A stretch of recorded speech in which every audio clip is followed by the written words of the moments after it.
napunta ako sa isang lugar na mayroong mga kabataan tulad ko. Lugar kung saan palagi akong natututo.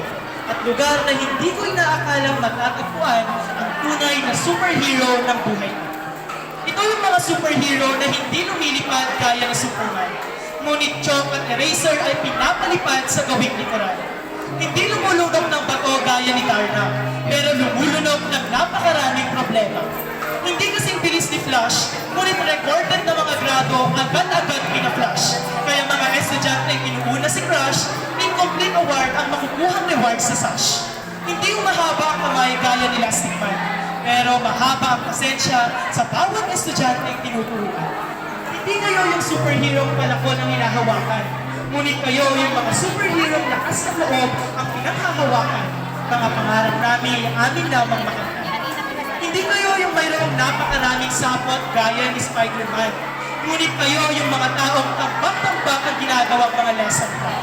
Wala kayong mga kapangyarihan, ngunit sinalba nyo ang buhay at pangarap ng bawat kabataan. Pinagkakasya ang oras sa paaralan at tahanan, at di iniisip ang sariling kapakanan, makapaglingkod lamang. Kala ko lahat ng superhero ay may kapangyarihan. Yung iba pala ay sa kwadradong silid na nanahan. Hindi yung nananagip ng tao ng mabilisan, kundi yung kagagabay sa buong paglalakbay ng mga kabataan tungo sa tagumpay. Mga tao di nagre-reklamo sa sweldo, tinitiis ang maghabong pagtuturo, kayo yung mga superhero di nagpapatalo, patuloy na lumalaban at may pansito. Tumaan man ang napakaraming bagyo, nananatili kayong nakatayo. Nagbibigay inspirasyon sa bawat kabataang tulad ko. Hindi nagpapadaig at patuloy na tumigil. Boses man ay pasok, di kay todo naman ang puso. Matang gusto nang magpahinga, sinasantabi muna. Sa gitna ng mga hirap at pangamba, patuloy niyang kinakaya. Iniisip na sa bawat sinusulat na letra, kinabukasan namin ang nakatayan.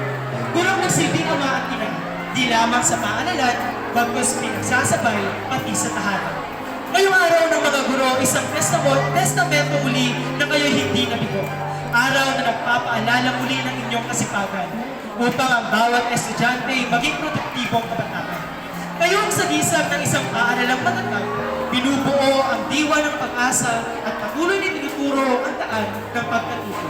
Kayo, aming mga guro, ay nagkakaroon ng lugar sa aming mga puso. Nahihirapan man, patuloy pa rin lumalaban.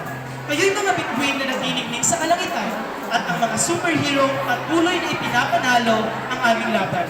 Kayo ang aming sandigan, isang instrumento ng aming kaalaman, nagbabasto ng aming mga kamalian at nagpapamulat sa amin ng tunay na kahulugan ng lipunan. Maligayang araw ng mga guro.